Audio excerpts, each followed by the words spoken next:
Let's consider the purpose of an audit once again. We talked about this earlier in the course, but given what we have learned through these 3 sessions, it's probably a good idea to step back and reconsider, why are we conducting an audit? Well, why we're conducting an audit has something to do with how we go about assigning value. In most cases, you'll conduct an audit to improve the internal management of your intellectual capital assets, to ensure you have the assets you need, to make sure they are being used for the purpose they were acquired, and to minimize the misuse or mismanagement of those intellectual capital assets. Another reason to audit would be to prepare an external report. Such an external report might speak to the soundness of your financial situation and the trust and reputation of your organization. This purpose is what we generally find when we're conducting a financial audit. We're speaking to the soundness of the organization's financial situation. We can apply that approach to organizations in the future when we are in a full-blown knowledge economy, because at that point, the management and the use of intellectual capital assets may prove to be the critical point of comparison across organizations. When we're, at this point in time, though, when we're conducting an audit, we're likely not so concerned with the actual dollar value of the assets, except where it convinces management that we are wasting financial resources as a result of how we're managing or mismanaging intellectual capital assets. So in his book on Making Sense of Intellectual Capital, Andreessen advises us that auditing to improve internal management has a broad scope. He's actually identified 25 published methods for improving the internal management of intellectual capital. These 25 methods may focus on the actual valuation of assets, measuring performance, accounting for intellectual capital assets, as I mentioned, assigning value, and also in terms of human resource management. Before you begin your audit, you will want to decide how you're going to assign value to the assets and liabilities that that will result from your audit. If you're going to assign a dollar value to them, then you will probably want to take a look at some of the methods and the models that Andreessen has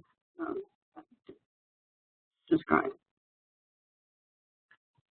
In the examples in the last section of the lecture, we walked through our unstated goal, I think, was to make sure that we were using intellectual capital assets in a way that allowed us to achieve our business goal. Therefore, our goal in this lecture, in this example, has been the internal management of these assets. So we can expect that each asset category will have an assigned internal management goal.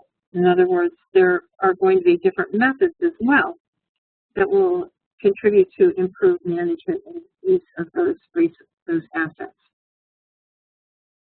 So some examples of internal management outcomes might be to improve the status of human resource management and the status of intellectual capital assets across the organization. In other words, a recognition that in the case of faculty or instructional designers, that they are not just salaries or billets in a budget document, but instead are tremendous sources of growth in the knowledge economy. We might set out to raise awareness of intellectual capital assets and their value to the organization. I think this should probably be a primary goal for any of us working in the knowledge management field. But also to improve the management and measurement of intellectual capital assets, especially management. So, and hopefully we're improving the management of these resources in a way that's equivalent to the way we manage financial and physical capital assets.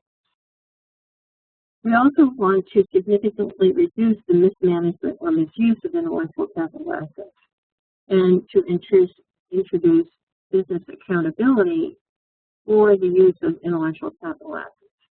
When we're talking about this outcome, we acknowledge all of the methods and strategies that might come into play in knowledge management, because knowledge management is a discipline whose goal is to maximize the value of an organization through the use of its knowledge assets. So what is it that we're improving? Well, we can focus on improving in two ways. We can improve our management through monitoring. This generally means looking backwards. It's essentially a retrospective approach to defining the internal management problem. This involves measuring the results of past events by monitoring the effects of our actions or by measuring income. In other words, we're looking backwards at perhaps a time when faculty salaries were reduced and we lost intellectual tacit knowledge and explicit knowledge because faculty left the university and went to another university. So we can monitor the effects of those actions and assign some value to the impact, and also learn from those actions. We can also improve by focusing on strategy, which is looking forward. So this is the prospective approach involves improving the organization's strategy by creating what we call resource-based strategies, translating them into action and considering the effects of alternative actions. This one has particular value if you're, because it aligns with capabilities in particular. Anytime you're looking at resource-based strategies, you're talking about business capabilities. So if we've developed our business on a page for our organization and we already have the capabilities defined and the resources are aligned with those capabilities, it's not too far of a stretch to then say, if we took this path in the future for these capabilities, here are the intellectual capital assets we would need. If we took, say, a positive scenario, we could look at the where we stand now. We could look at our audit results and consider what additional assets we would need to achieve that sort of positive scenario. If we ran a negative or a worst case scenario, we could consider what the impact on that capability would be if we were to reduce or perhaps even mismanage some of those intellectual capital assets. So I'd like you to step back now and consider your goals for conducting an audit. Why are you trying to conduct an audit? Would your goals align more with internal management improvement, or do you think there is a possibility that you might conduct an audit for external reporting and reputation purposes?